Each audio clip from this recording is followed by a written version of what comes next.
In the dusty arena where dreams are either made or shattered, Marcus Iron Fist Rodriguez had no idea that his life was about to change forever. The crowd's roar filled his ears as he stepped into the ring that Tuesday evening, sweat already beading on his forehead. But this wasn't just another wrestling match. Sitting in the front row, wearing a crisp uniform that commanded respect, was Captain James Wellington, a member of the Queen's Royal Guard who had traveled thousands of miles to witness something extraordinary. What happened next would not only shock the 15,000 people packed into Madison Square Arena, but would also create a story that newspapers around the world would struggle to believe.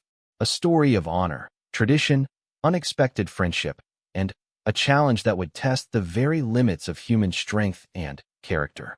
The collision of two worlds, the gritty underground of professional wrestling and the refined tradition of royal protection, was about to create the most unforgettable evening in sports entertainment history.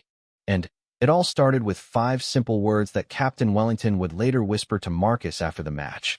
"I challenge you to prove it." Marcus Rodriguez wiped the sweat from his brow as he stepped through the backstage curtains of Madison Square Arena. The crowd's cheers still echoed in his ears from another victorious match.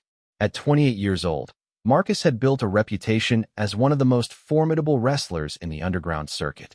His calloused hands told stories of countless hours in training gyms, and his broad shoulders carried the weight of supporting his family back in El Paso, Texas.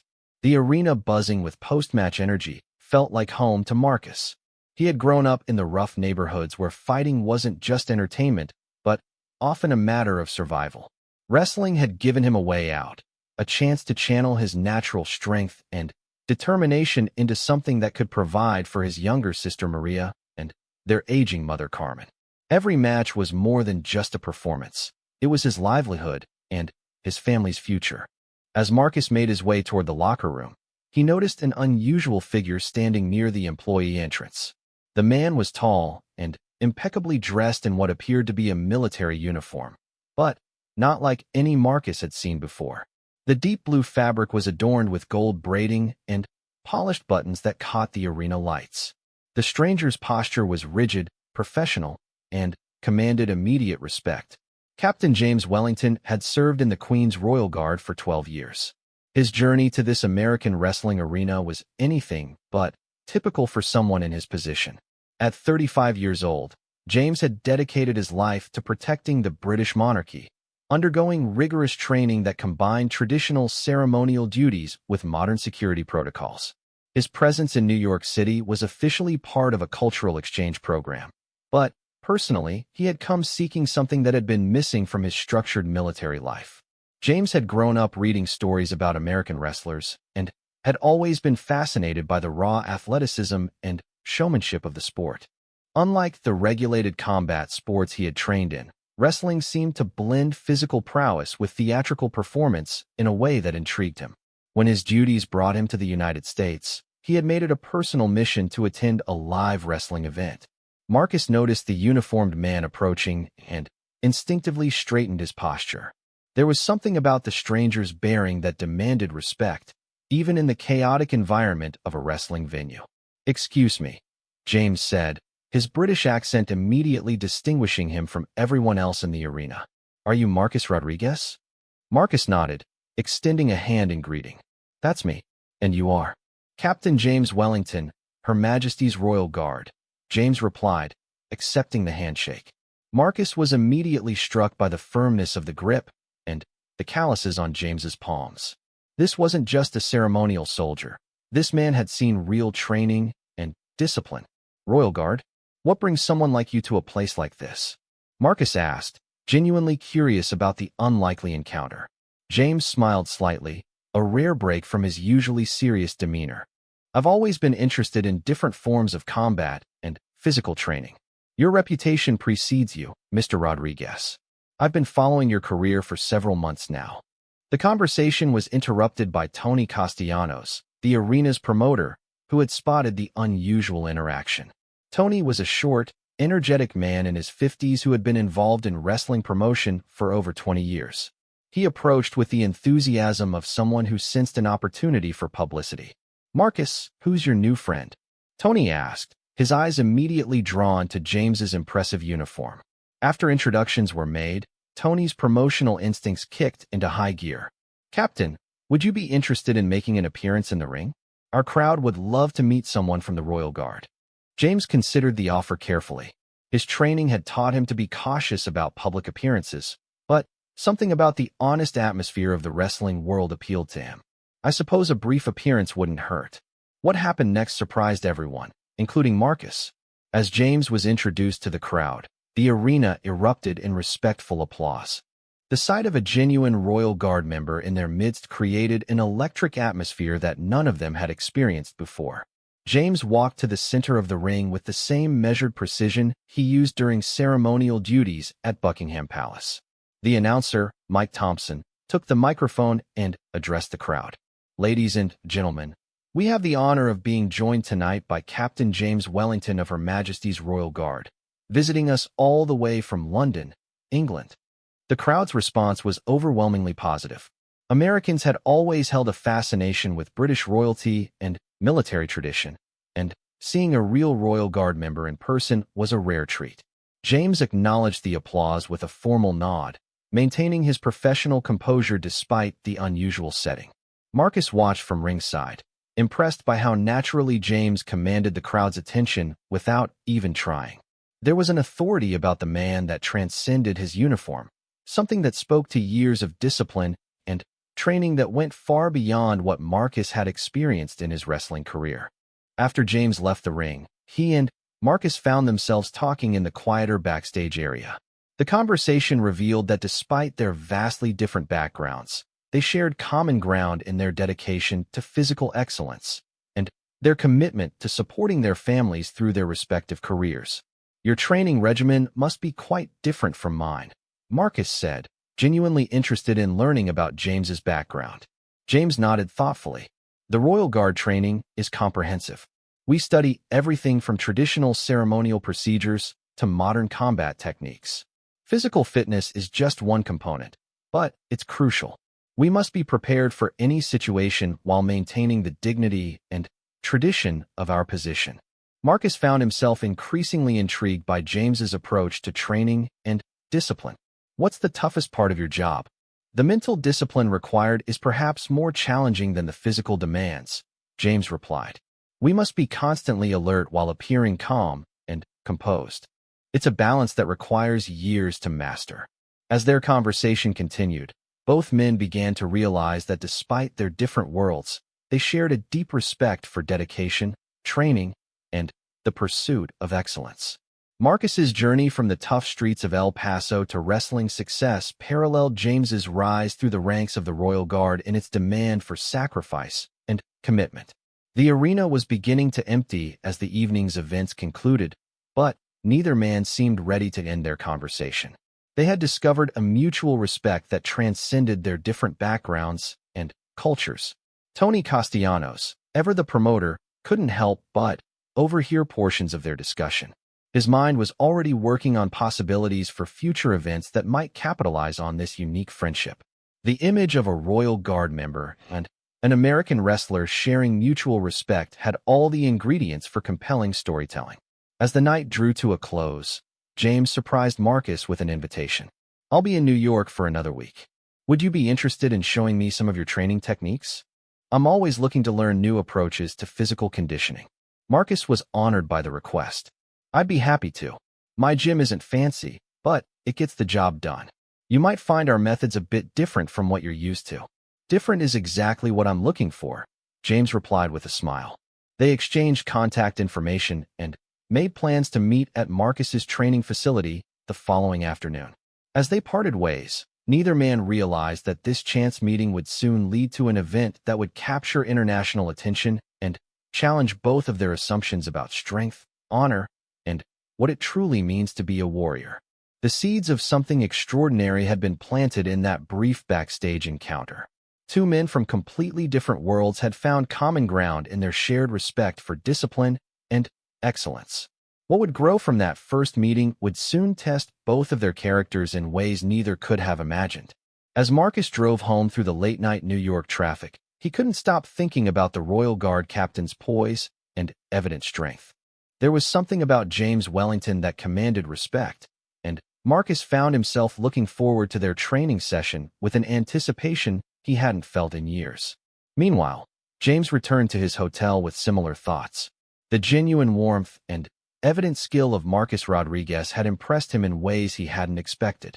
For someone who had spent years in the rigid structure of royal service, the authentic atmosphere of the wrestling world offered a refreshing perspective on combat sports and athletic achievement.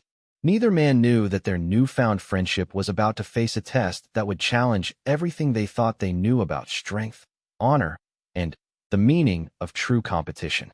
The next afternoon, Marcus waited outside Iron Temple Gym, a modest training facility in Queens where he had honed his skills for the past 5 years.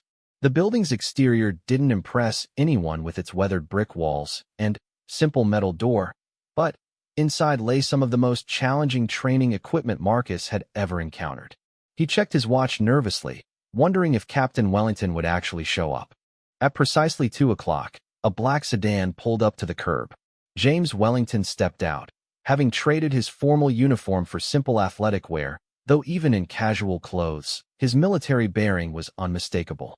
He carried a small equipment bag and approached Marcus with the same measured stride that had impressed everyone at the arena. "Right on time," Marcus said, extending his hand in greeting. "I have to admit, I wasn't completely sure you'd come."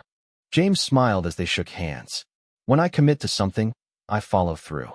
It's part of the training." Marcus led James into the gym, which was bustling with afternoon training activity. The space was filled with wrestling mats, weight equipment, and various training apparatus that James had never seen before. The atmosphere was intense but welcoming, with about 15 other wrestlers and trainers working on their techniques. "This is where I spend most of my time when I'm not competing," Marcus explained as they walked through the facility. The owner, Big Joe Martinez, used to wrestle professionally himself. He's created a place where serious athletes can push their limits. Big Joe, a barrel-chested man in his 60s with graying hair and hands like sledgehammers, approached them with curiosity clearly written on his face. Marcus made introductions, and Joe's eyes widened when he learned about James's background. "Royal Guard, huh?"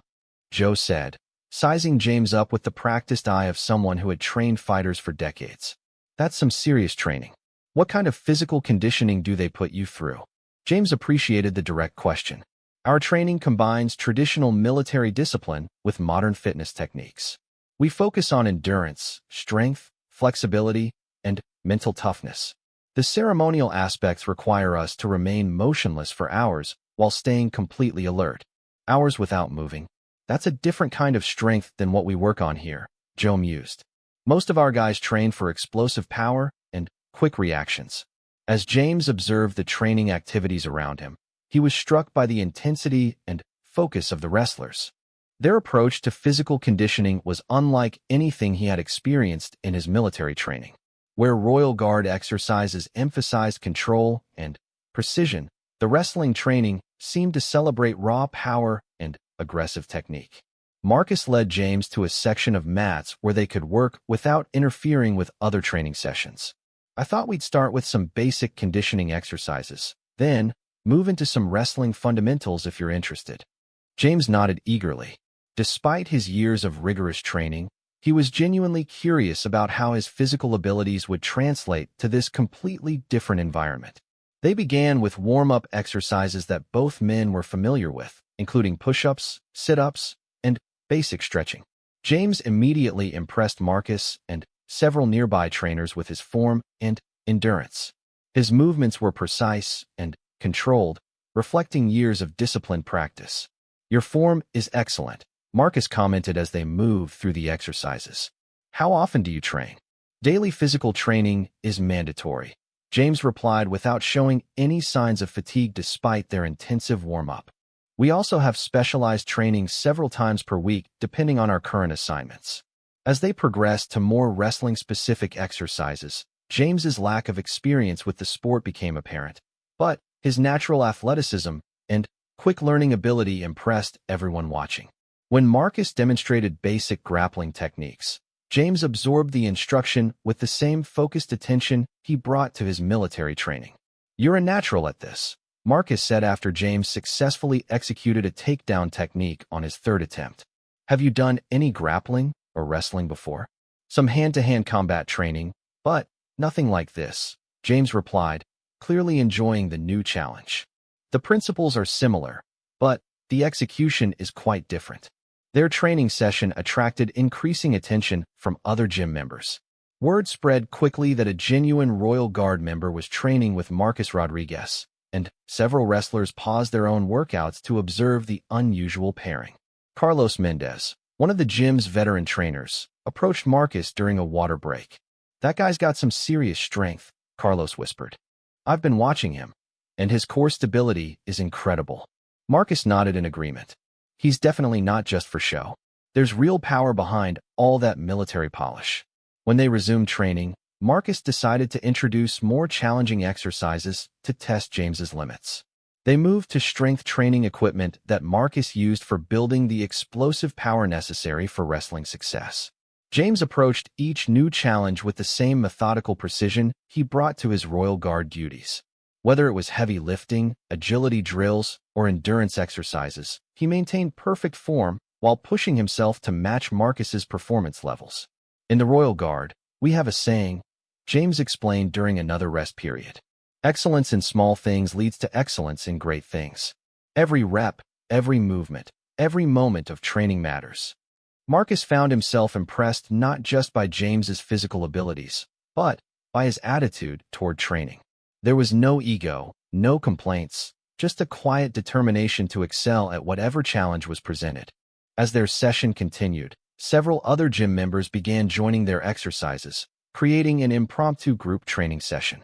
The atmosphere became increasingly energetic as the wrestlers and James pushed each other to higher levels of performance. This is incredible, said Tommy Morrison, a young wrestler who was preparing for his first professional competition. I've never seen anyone pick up techniques this fast. James's military background was clearly evident in his approach to learning. He asked thoughtful questions, focused completely on instruction, and practiced each technique with methodical precision until he achieved consistent results. The afternoon session climaxed when Big Joe suggested they try some light sparring to see how James's military training translated to wrestling competition. Marcus was initially hesitant, not wanting to put his new friend in an uncomfortable position, but James eagerly accepted the challenge. I understand this isn't my area of expertise, James said as they prepared for the sparring match. But I learned best through practical application. The wrestling match that followed surprised everyone in the gym. While James clearly lacked Marcus's technical wrestling skills, his strength, balance, and strategic thinking made him a formidable opponent. The match went on longer than anyone expected, with James using his military training to anticipate Marcus's moves and counter with techniques adapted from his combat training. Unbelievable, Joe muttered to Carlos as they watched the match. The guy's never wrestled before, but he's holding his own against Marcus. The sparring session ended in a respectful draw, with both men acknowledging each other's skills and strengths. The gym erupted in applause from the assembled wrestlers and trainers who had witnessed something truly unique. As they cooled down from their training session, James and Marcus found themselves surrounded by other gym members eager to learn more about James's background and training methods. The Royal Guard captain answered questions about his military training while expressing genuine interest in learning more about wrestling techniques. I have to ask, Marcus said as they prepared to leave the gym. What made you want to come here and train with us? This has to be completely different from your normal routine. James considered the question carefully before answering. In the Royal Guard, we're trained to protect and serve with honor. But sometimes I wonder if we've become so focused on tradition and ceremony that we've lost touch with what real strength and combat really mean. Training with you today reminded me why I chose this career path in the first place. Marcus was struck by the honesty of James's response. I never thought about it that way. For me, wrestling has always been about proving myself and providing for my family. But watching you train today, seeing that discipline and dedication, it makes me think there might be more to what we do than just winning matches. As they exchanged contact information and made tentative plans for another training session, Neither man realized that their afternoon together had created something that would soon capture much wider attention. Tony Castellanos had received several phone calls that afternoon from gym members who were excited about the unusual training partnership.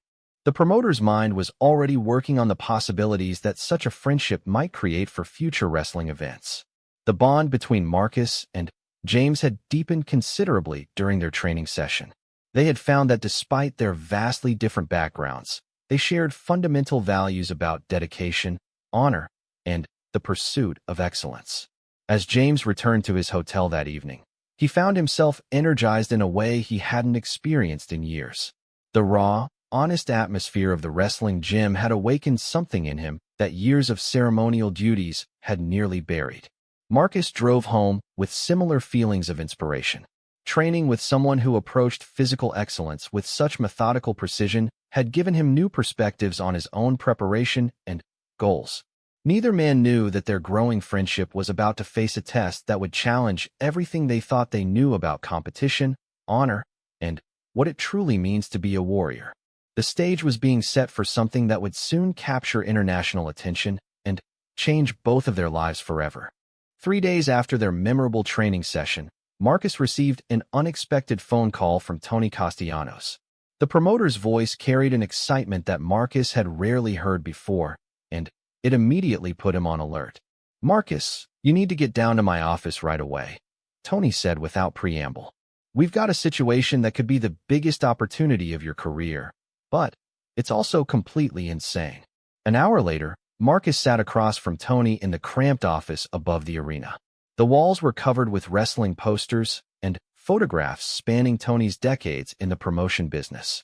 Tony paced behind his desk, occasionally glancing at a stack of newspapers and printouts scattered across his workspace. "Have you seen today's sports section?" Tony asked, sliding a newspaper across to Marcus. Marcus's eyes widened as he read the headline: "Royal Guard Captain Impresses at Local Wrestling Gym." The article, complete with photos taken by gym members, described James's training session and his unexpected wrestling abilities. The story had been picked up by several major news outlets and was spreading across social media platforms. "This is getting serious attention," Tony continued, his promoter instincts clearly engaged.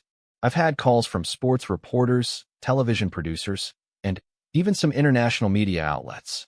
Everyone wants to know more about the friendship between an American wrestler and a British Royal Guard." Marcus read through the article, feeling a mix of pride and concern for his friend. "Have you talked to James about this? He might not appreciate all the publicity." "That's the thing," Tony said with a grin that made Marcus nervous. "I called him this morning, and he's completely okay with it.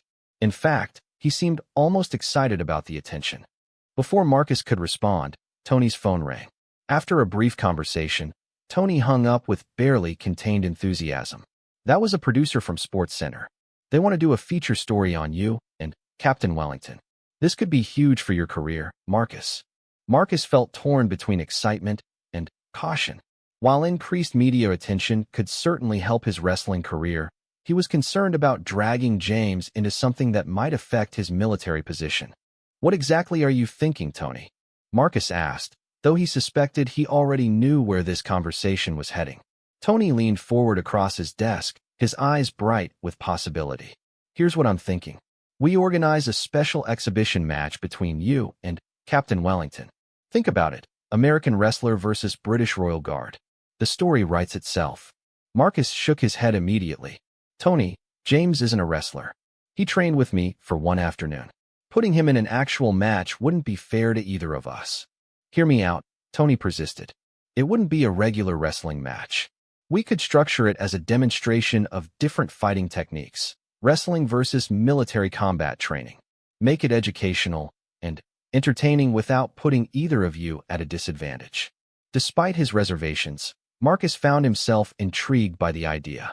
His training session with James had revealed that the Royal Guard captain possessed genuine physical abilities and fighting instincts that could translate well to wrestling competition.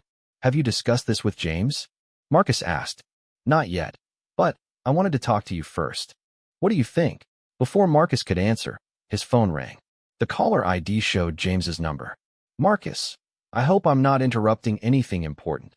James's voice carried its usual formal politeness, but Marcus detected an underlying excitement.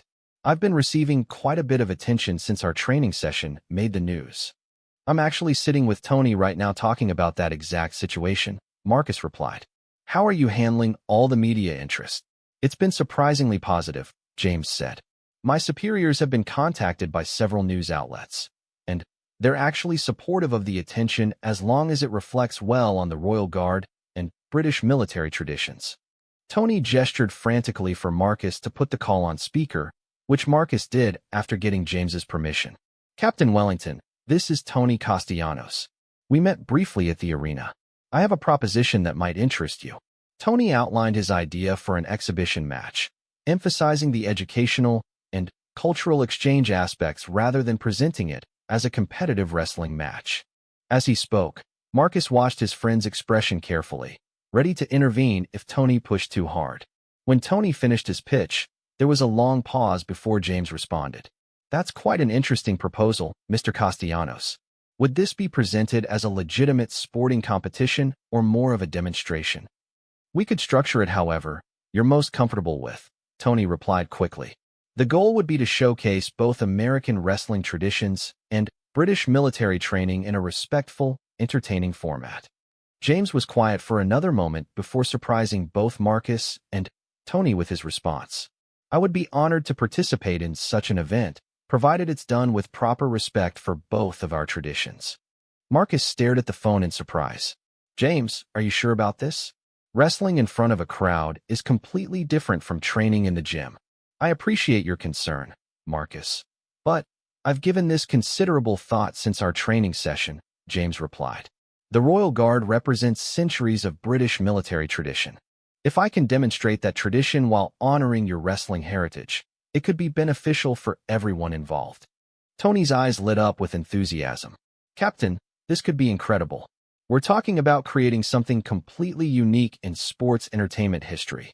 Over the following hour, the three men discussed the logistics of organizing such an event. James insisted that any exhibition match be presented with dignity and respect, avoiding the theatrical elements that sometimes characterize professional wrestling entertainment. I want to be clear, James said firmly. I'm not interested in participating in anything that treats this as a joke or spectacle. If we do this, it should honor both American wrestling traditions and British military heritage.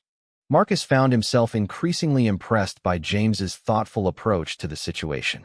Rather than being overwhelmed by the media attention or the proposed exhibition, the Royal Guard captain was treating it with the same methodical professionalism he brought to his military duties. What kind of format did you have in mind? Marcus asked Tony. I'm thinking we could structure it as a series of challenges rather than a traditional wrestling match, Tony explained. Strength competitions, technique demonstrations, maybe some sparring rounds with different rule sets. We could make it educational while still being entertaining. James seemed pleased with this approach. That sounds much more appropriate than a conventional wrestling match. It would allow both of us to demonstrate our respective training and skills without compromising the integrity of either tradition. As they continued planning, Marcus realized that his initial concerns about the exhibition were gradually being replaced by genuine excitement. The opportunity to compete against someone with James's background and abilities was unlike anything he had experienced in his wrestling career. When would this take place? James asked. I'm thinking 3 weeks from now, Tony replied. That gives us time to promote the event properly and allows both of you to prepare specifically for this type of competition. Marcus and James agreed on the timeline, though both insisted on additional training sessions together to ensure they could compete safely and effectively. After James ended the call, Marcus sat back in his chair, still processing what they had just agreed to participate in. This could change everything for you, Tony said, unable to contain his excitement. Win or lose, the exposure from this event could take your career to a completely different level. Marcus nodded thoughtfully. It's not about winning or losing, Tony. James is my friend now. This exhibition needs to be about mutual respect and demonstrating what we've both worked so hard to achieve. Of course, Tony agreed quickly. But you have to admit, the competitive aspect is going to make this incredibly compelling for audiences. As Marcus drove home that evening, His mind raced with thoughts about the upcoming exhibition. He respected James Wellington more than almost anyone he had ever met, and the idea of competing against him was both exciting and daunting. The next morning brought a flood of media attention that surprised everyone involved. News of the planned exhibition had leaked somehow, and Marcus's phone rang constantly with interview requests from sports journalists and television producers. James called Marcus around noon, sounding slightly overwhelmed by similar media attention. "I think we may have underestimated how much interest this would generate," he said. "Are you having second thoughts?" Marcus asked, hoping his friend wasn't feeling pressured by the sudden spotlight. "Not at all," James replied firmly. "If anything, the attention makes this more important. We have an opportunity to demonstrate something meaningful about dedication, training, and mutual respect between different cultures and traditions." Marcus felt a surge of admiration for James's perspective. Where many people might have been intimidated by the pressure, the Royal Guard captain was treating it as an opportunity to represent something larger than himself. "We should get together for another training session before this gets too far out of hand," Marcus suggested. "I was thinking the same thing," James agreed. "Tomorrow afternoon?" As they made plans for additional preparation, neither man realized that their exhibition was already being discussed at the highest levels of both British military command and American sports entertainment industry.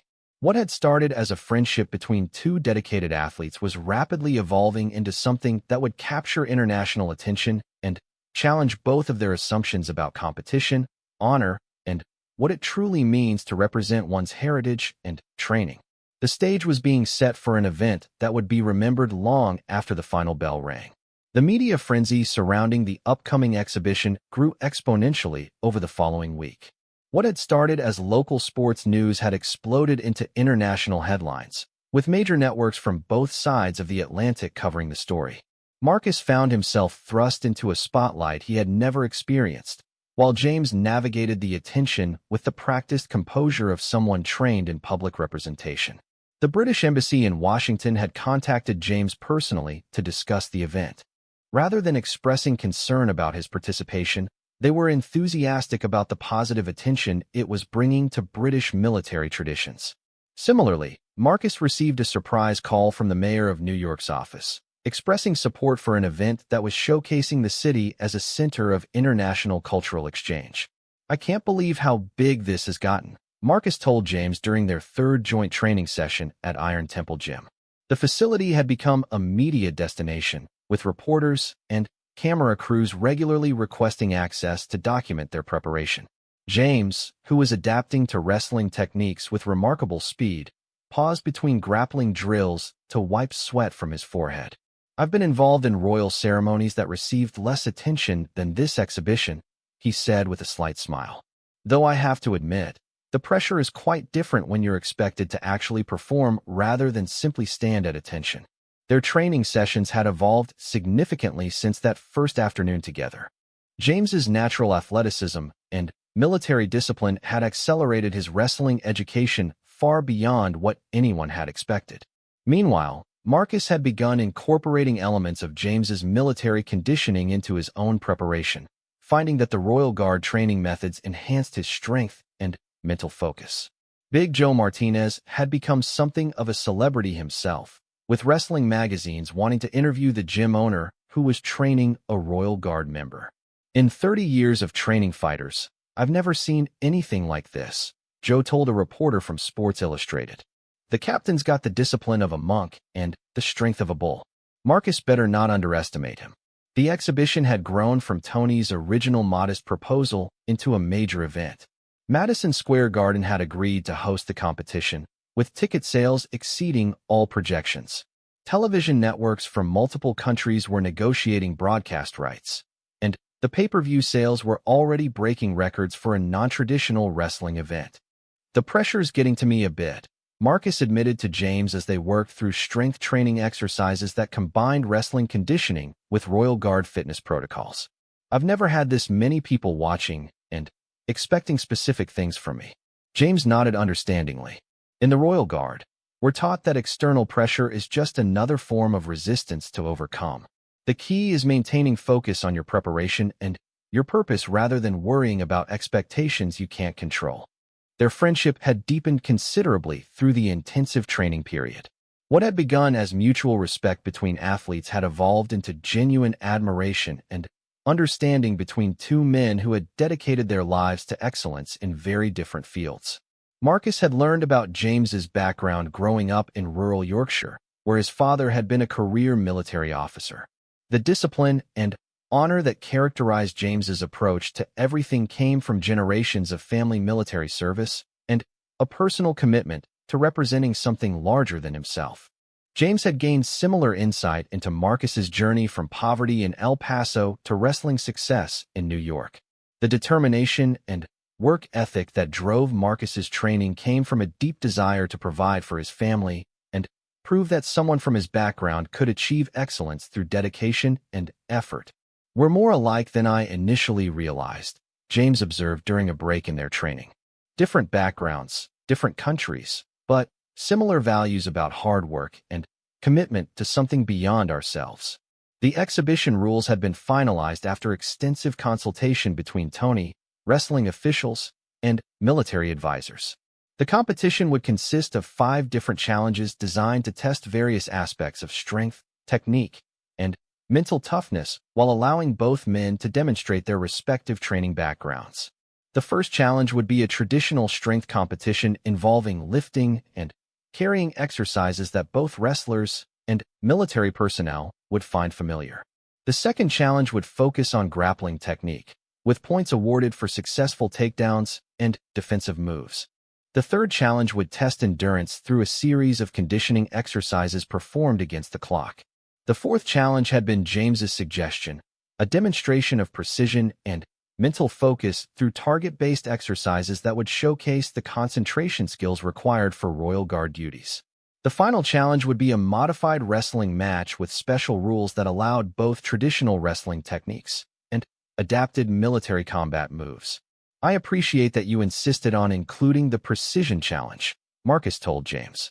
"It gives you a chance to demonstrate skills that pure wrestling competition wouldn't showcase. And I appreciate that you're willing to compete in areas where your wrestling experience gives you such a significant advantage," James replied. "True competition requires both participants to step outside their comfort zones." As the exhibition date approached, both men found their training attracting increasingly sophisticated attention. Olympic wrestling coaches had contacted Marcus to discuss technique refinements, while military training experts had reached out to James with advice about adapting Royal Guard skills for wrestling competition. Dr. Sarah Chun, a sports physiologist from Columbia University, had volunteered to monitor both athletes during their preparation. Her findings had surprised everyone involved in the planning. "Both men are operating at elite athletic levels," Dr. Chun explained to a gathering of reporters.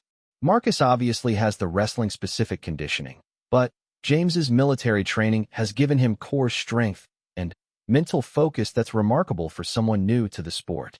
The psychological pressure of the upcoming exhibition was affecting both men differently.